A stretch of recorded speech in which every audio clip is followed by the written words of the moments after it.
عظمتوں کا سفینہ زندگی کا قرینہ روح مکہ مدینہ آدمی کو بناتا ہے یہ انسان۔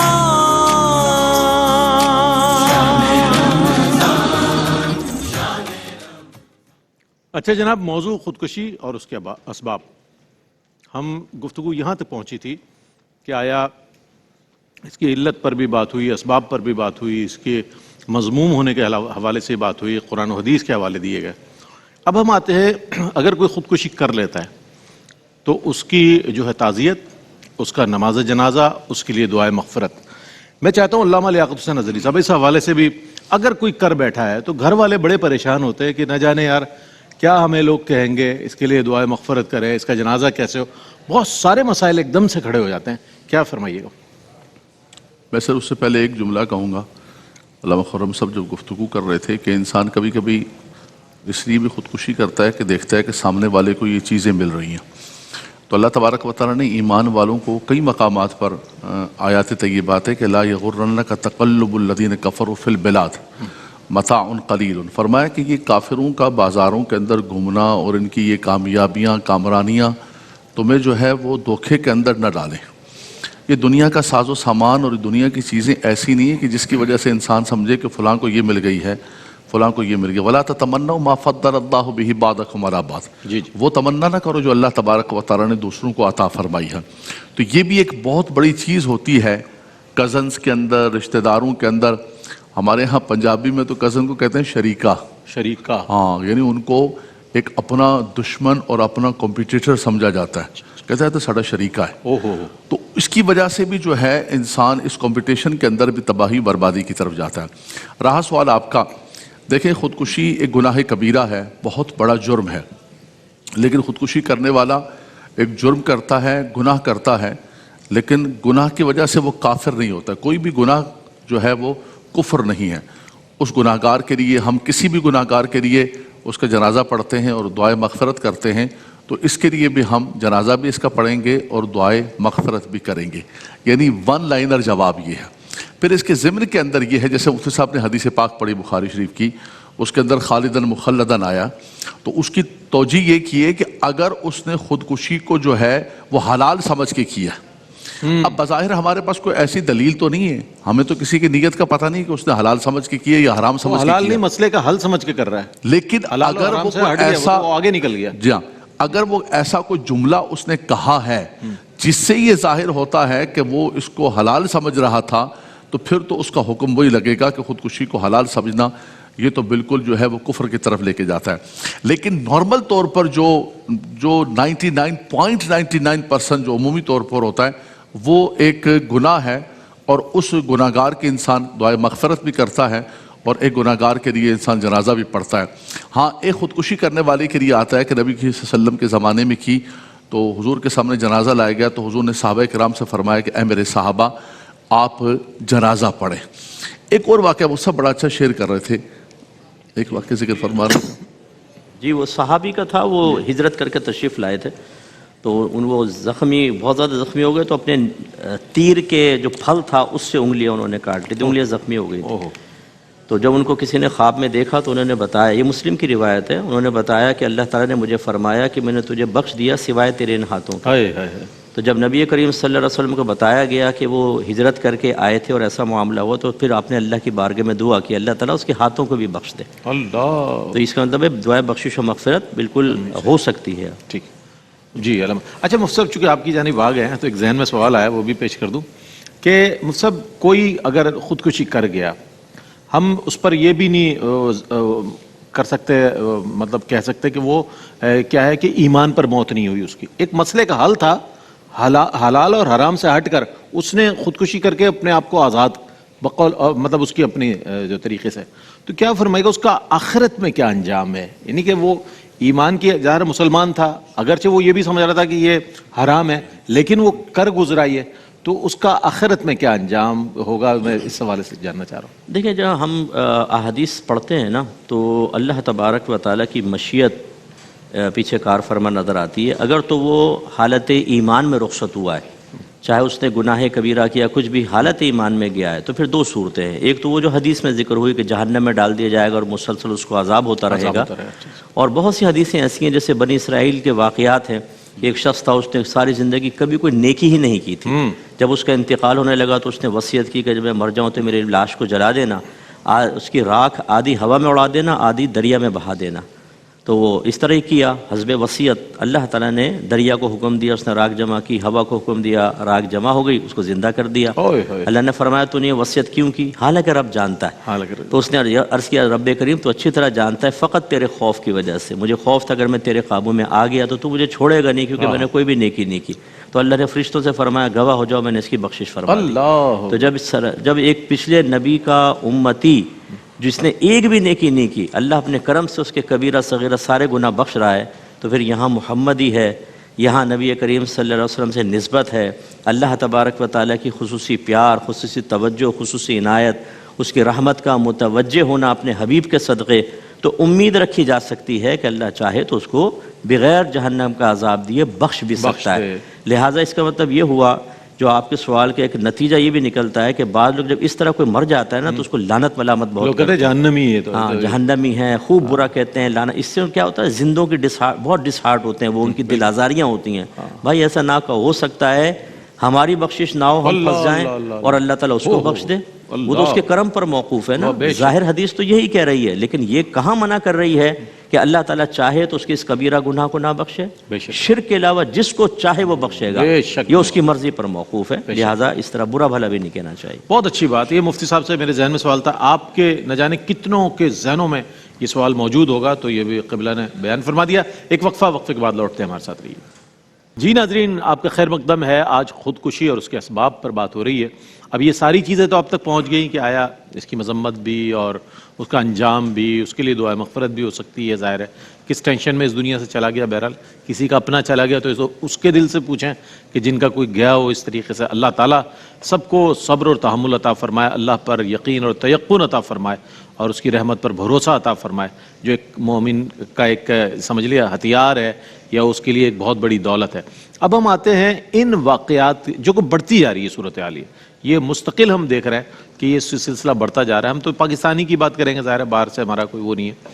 تو ایسی بڑھتی ہوئی صورتحال میں اس کے سد باب یا اس کی روک تھام کے لیے کیا اقدامات ہونے چاہیے؟ علامہ مفتی خرم اقبال رحمانی صاحب اگر اس پہ کچھ روشنی ڈالے تو بہت عمدہ. بسم اللہ الرحمن الرحیم والصلاة والسلام علی رسول الکریم. رئیس بھائی, اس کے اندر چونکہ خودکشی کے جو اسباب ہیں اس کے اوپر اگر نگاہ کریں گے تو ہمیں مختلف جہات نظر آتی ہیں. اس کے اندر ہمیں سوشل ڈس آرڈر بھی نظر آتا ہے, اس کے اندر بے روزگاری کے مسائل ہیں, خاندانی دباؤ ہے, ازدواجی مسائل ہیں, بہت سارے معاملات ہیں. تو یہ بہت سارے فیکٹرز ہیں جس کی وجہ سے انسان اس کے اندر آتا ہے. تو بنیادی طور پر سب سے پہلی چیز تو یہ ہے کہ مذہب کے ساتھ جو تعلق ہے اور جو مذہب کی اس حوالے سے تعلیمات ہیں خاص طور پر اس کو عام کیا جائے. جیسے قرآن مجید فرقان حمید میں اللہ سبحانہ و تعالیٰ نے اس دنیا کی زندگی کے حوالے سے ارشاد فرمایا کہ وَلَنَبْلُوَنَّكُم بِشَيْءٍ مِّنَ الْخَوْفِ وَالْجُوعِ وَنَقْصٍ مِّنَ الْأَمْوَالِ وَالْأَنفُسِ وَالثَّمَرَاتِ وَبَشِّرِ الصَّابِرِينَ. ہم تمہیں ضرور آزمائیں گے, اور آزمایا جائے گا ان مختلف کیٹیگریز میں, بھوک کے ذریعے, بیماری کے ذریعے, موت کے ذریعے, کاروبار یا پھلوں کے اندر نقصان کے ذریعے. فرمایا لیکن وبشر الصابرین, جب یہ آزمائشیں آئیں گی تو آپ نے کیا کرنا ہے؟ صبر کرنا ہے. اور صابرین کے لیے کیا فرمایا کہ الذین اذا اصابتهم مصیبہ قالوا انا للہ وانا الیہ راجعون. جب یہ مصیبتیں, ابتلا اور آزمائش آتی تو یہ کہا جاتا ہے کہ ہم تو ہیں ہی اللہ کے, یعنی ہمیں اللہ ہی نے خلق فرمایا ہے, یہ راحتیں بھی اللہ کی طرف سے ہیں اور آزمائش بھی اللہ کی طرف سے, ہمیں لوٹ کر اسی کی بارگاہ میں جانا ہے. اور پھر جو صبر کرتے ہیں ان کے لیے فرمایا کہ ان اللہ مع الصابرین, اللہ صبر کرنے والوں کے ساتھ ہوتا ہے. ایک تو یہ آزمائش بار بار فرمایا گیا کہ ہم تمہیں آزمائیں گے تاکہ جو دعوی ایمان ہے اس کے اندر بھی سچے اور کھرے اور کھوٹے کی پہچان ہو سکے, اور رب کے ساتھ جو تعلق ہے, جو محبت اور اس کی رحمت کے ساتھ جو تعلق ہے اس کے متعلق بھی آگاہی اور اپنے دعوے میں سچے کھرے اور کھوٹے کا جو ہے باقاعدہ امتیاز کیا جا سکے, لوگوں پہ یہ بات ظاہر کی جا سکے. دوسرا یہ کہ جس طرح علامہ صاحب نے ارشاد فرمایا تھا نا کہ اللہ کی بارگاہ کے محبوب ترین بندے جو ہوتے ہیں نا انبیاء کرام ہیں, ان کی سیرتوں کو پڑھا جائے کہ وہ اتنے محبوب اللہ کے, لیکن اس کے باوجود کتنا آزمایا گیا, کتنی آزمائش, اس میں ان کا طریقہ کار کیا رہا کہ وہ صبر کرتے رہے, ہر جگہ صبر کیا گیا. پھر پیارے آقا صلی اللہ علیہ وسلم کے اصحاب، آپ کی اہل بیت اطہار، ان کے حالات و واقعات کو دیکھیں، کس کس طرح کی ابتلا اور آزمائش آئی، مگر وہ کبھی مایوس نہیں ہوئے، صبر کرتے رہے۔ تو سب سے پہلی چیز تو یہ کہ آگاہی فراہم کی جاتی رہے۔ دوسرا یہ ہے کہ اس کے اندر دوسرا بڑا کردار ہے والدین کا، کہ وہ بچوں کی اس دنیا میں آنے کا سبب تو ہیں، لیکن جس طرح والدین کی ذمہ داری ہے کہ کھلانا پلانا پہنانا اڑانا، اسی طرح ان کی ذمہ داری تربیت کرنا۔ وہ دیکھیں کہ بچے کے کس طرح کے رجحانات اس کے اندر پائے جا رہے ہیں، کن دوستوں کے ساتھ بیٹھ رہا ہے، کس کیفیت کے اندر ہے۔ بچہ بڑھتی بھی عمر میں خاص طور پر ڈپریشن کا شکار زیادہ ہوتا ہے۔ اس وقت کیا ہوتا ہے کہ ایک گیپ آ جاتا ہے ماں باپ کے درمیان اور اولاد کے درمیان، گفتگو کا گیپ آ جاتا ہے، گفتگو نہیں کر رہے ہوتے، اسکول میں کیا گزر رہا ہے، کالج میں کیا گزر رہا ہے، ٹیوشن سینٹر میں کیا گزر رہا ہے، یہ گفتگو نہیں ہوتی، تو اس طرح آہستہ آہستہ وہ مایوسی کی طرف جاتا ہے اور یہ کیفیات پیدا ہونا شروع ہو جاتی ہیں۔ پھر ہم دیکھتے ہیں اس کے اندر جو تعلیمی ادارے ان کا بھی بڑا کردار نظر آتا ہے کہ تعلیمی نصاب بنایا جا رہا ہے، اس میں صرف اور صرف یہ سوچ دی جا رہی ہے کہ آپ نے دنیا میں کامیاب ہونا ہے، اور دنیا میں کامیابی کا دار و مدار زیادہ سے زیادہ پیسہ کمانا ہے۔ جتنا زیادہ پیسہ کمائیں گے اتنا آپ کامیاب ہیں، اور اگر آپ کم پیسہ کماتے تو آپ کامیاب نہیں ہیں۔ تو یہ جو مادی ترقی اور اس کے پیچھے جو اندھا دھند دوڑ لگی ہوئی ہے، یہ بھی بہت سارے مسائل کی وجہ بنتی ہے، اور اس کی وجہ سے بھی لوگ اس مایوسی کی کیفیت میں آتے ہیں۔ قرآن مجید نے اس کی طرف اشارہ فرمایا، الہاکم التکاثر حتی زرتم المقابر، اتنی کثرت مال کی تم نے پال لی اپنے ذہن کے اندر، دل کے اندر، کہ نہ تمہیں دنیا کی کوئی پرواہ، نہ صحت کی کوئی پرواہ، نہ آخرت کی کوئی پرواہ۔ پھر اس کے بعد ہم دیکھتے ہیں کہ جو حکومت ہے اس کے بھی اپنا ایک کردار ہے کہ وہ ایسی پالیسیز مرتب کریں، خاص طور پہ جو نوجوان ہیں ان کے اندر جو ہے نا مایوسی نہ پھیلے، ان کے لیے صحت مند سرگرمیاں ہونی چاہیے، تعلیمی تسلسل کی بات۔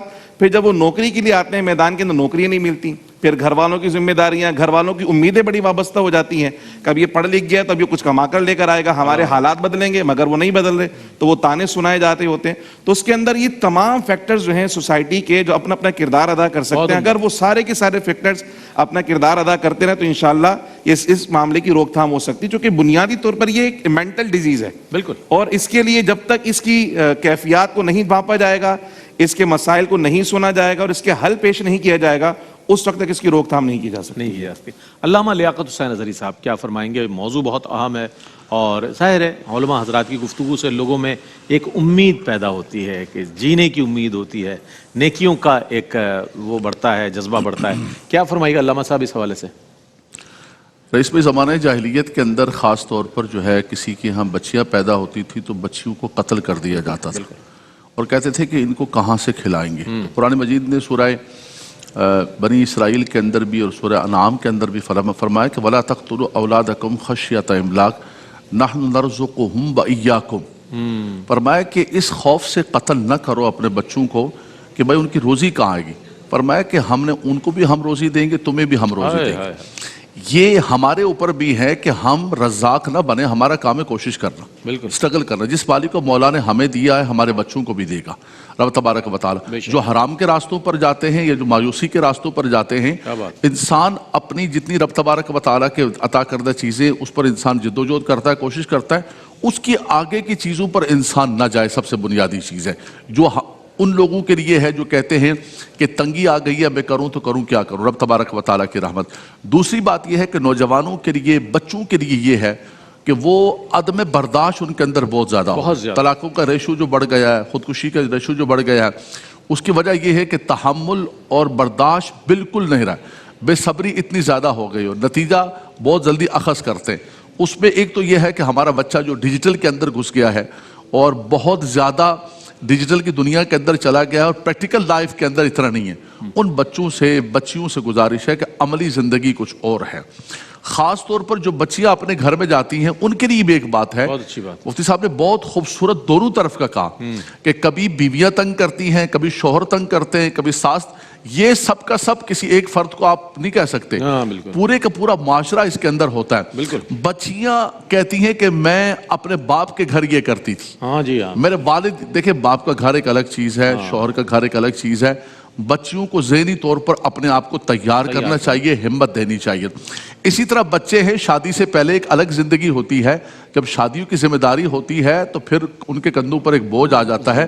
ان کو جو ہے بزدل نہیں بننا چاہیے. بالکل. اپنے اندر آپ دیکھیں ہمارے پرانے زمانے کے اندر خودکشیوں کے جو ہے بہت کم ریشو تھا. حالانکہ روزی اس سے بھی زیادہ کم وسائل سے بھی کم, لیکن وہ کم وسائل کے اندر صبر سے شکر سے سارے گھرانے چل رہا ہوتا. بالکل بہت زیادہ کثرت نہیں تھی لیکن اللہ نے برکت رحمت رکھی ہوئی تھی. یہ وہ بنیادی چیزیں ہیں کہ جس کی وجہ سے کوشش کی جا سکتی ہے. اور تیسری چیز جو سارے علماء نے کی کہ اپنی اولاد کو کاؤنسلنگ کی جائے, ان کو دوست بنایا جائے. ہم نے اولادوں کو چھوڑ دیا معاشرے کے اوپر, اس کا نتیجہ یہ نکلا ہے کہ ہماری اولادیں کدھر جا رہی ہیں, کن راہوں پر جا رہی ہیں ہمیں پتہ نہیں ہے. ان کے دوست ان کو نشہ کروا رہے ہیں اسکولوں کے اندر, یونیورسٹیز کے اندر, ہر اعتبار سے تباہی بربادی ہے.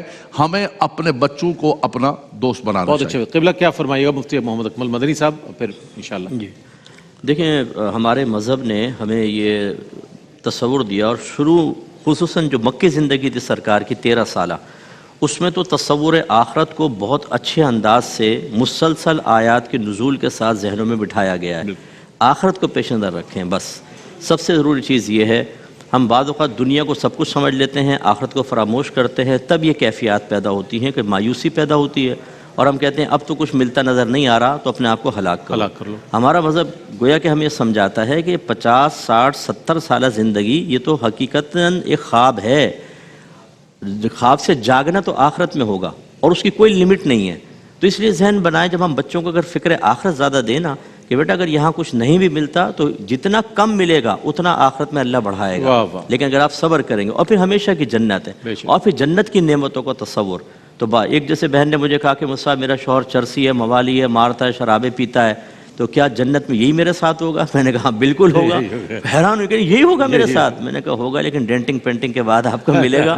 بے فکر رہے, انشاءاللہ کوئی جھگڑا نہیں ہوگا, وہاں یہ نعمتیں ہوں گی. تو وہ بڑی خوش ہو گئیں اور بہت حد تک ان کا ڈپریشن ختم ہو گیا. اپنے بچوں کو فکر آخرت دیں, آخرت کے انعامات کے بارے میں بتائیں, خود بھی سوچتے رہیں, ان آیات احادیث کو پڑھیں اور علماء کے ان بیانات کو سنیں جس میں آخرت کے فضائل, آخرت کے اور جنت کی نعمتیں بیان ہوئی ہیں. تو انشاءاللہ بہت اچھے طبیعت پر مفید اثر مرتب. بہت اچھی بات. قبلہ مفتی محمد اکمل مدنی صاحب ماشاءاللہ بہت خوبصورت انداز میں کلام فرما رہے تھے. علامہ لیاقت حسین نظری صاحب کا بہت شکر گزار ہوں, آپ تشریف لائے, بہت عمدہ کلام فرمایا. مفتی خرم اقبال رحمانی صاحب نے بھی بہت عمدہ کلام فرمایا, اور قبلہ مفتی محمد اکمل مدنی صاحب سرپرستی فرماتے ہیں رحمت سحر میں, اور آذان فجر کے بعد تک تشریف فرما ہوتے ہیں آپ کے سوالات کے جوابات دینے کے لیے. ناظرین محترم, آج جو موضوع تھا اس میں آپ اگر والدین ہیں, اگر آپ کسی ادارے کے سربراہ ہیں, اگر آپ کسی کے پڑوسی ہیں, اگر آپ نمازی ہیں اور آپ کے صف میں دائیں بائیں لوگ بیٹھے ہیں, بہت جس پوزیشن میں آپ ہیں, جہاں پر ہیں اس معاشرے میں, کسی بھی کریکٹر پر اگر آپ کو دیکھتے ہیں کسی بھی جگہ, تو اس شخص سے ضرور اس کی خیریت دریافت کریں, اس کے مسائل پوچھیں, اس کی دلجوئی کریں. جو آپ کو مغموم نظر آ رہا ہے, ڈپریشن کا شکار نظر آ رہا ہے, جو آپ کو زندگی سے مایوس نظر آ رہا ہے, جو معاشرے پر جو ہے ایسا طنز کرتا ہوا نظر آ رہا ہے کہ جناب میرے لیے کچھ بھی نہیں ہے اس دنیا میں, اس کی دلجوئی کریں, اس کے ساتھ ذرا سا ایسا معاملہ رکھیں کہ وہ اس کو زندگی کی بہار اس کو محسوس ہو کہ زندگی ایک بہت اچھی چیز ہے. تو آپ اگر یہ کریں گے, دلجوئی کریں گے, مشاورت کریں گے, موٹیویٹ کریں گے اس کو, تو یقیناً اس میں زندگی کی رمق پیدا ہوگی اور وہ اللہ کی رحمت کبھی مستحق ہوگا اور ایک بہترین زندگی گزار سکے گا. ناظرین محترم, اب جو ہے اگلا سیگمنٹ جو ہے اظہار عقیدت کا ہے, جس میں آج ہم حضرت علامہ سید ریاض الدین سہروردی شاہ صاحب کو ٹریبیوٹ پیش کریں گے. ان کا کلام بھی, ان کی بایوگرافی بھی شامل کریں گے, اور ثنا خاں حضرات ان کے کلام کو پیش کریں گے. اور ہمارے ثنا خاں جو ہیں اس وقت نعت رسول مقبول صلی اللہ علیہ وآلہ وسلم پیش کرنے کی سعادت حاصل کر رہے ہیں. مدینے سے بلاوا رہا ہے, مدینے سے بلاوا رہا ہے, میرا دل مجھ سے پہلے جا رہا ہے, میرا دل بھی تو اپنے ساتھ لے جا, میرا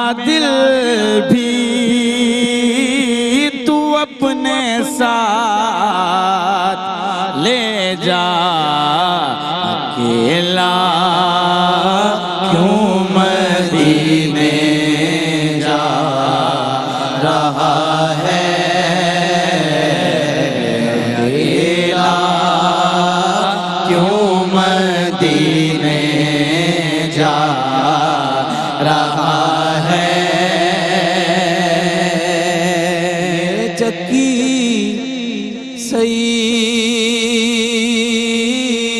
سیدہ کی چل رہی ہے یہ چکی سیدہ کی چل رہی ہے زمانہ جتنا لنگر کھا رہا ہے زمانہ جتنا لنگر کھا رہا ہے مدینے جانے والے جا رہے ہیں مدینے جانے والے جا رہے ہیں مدینہ آپ کا یاد آ رہا ہے مدینہ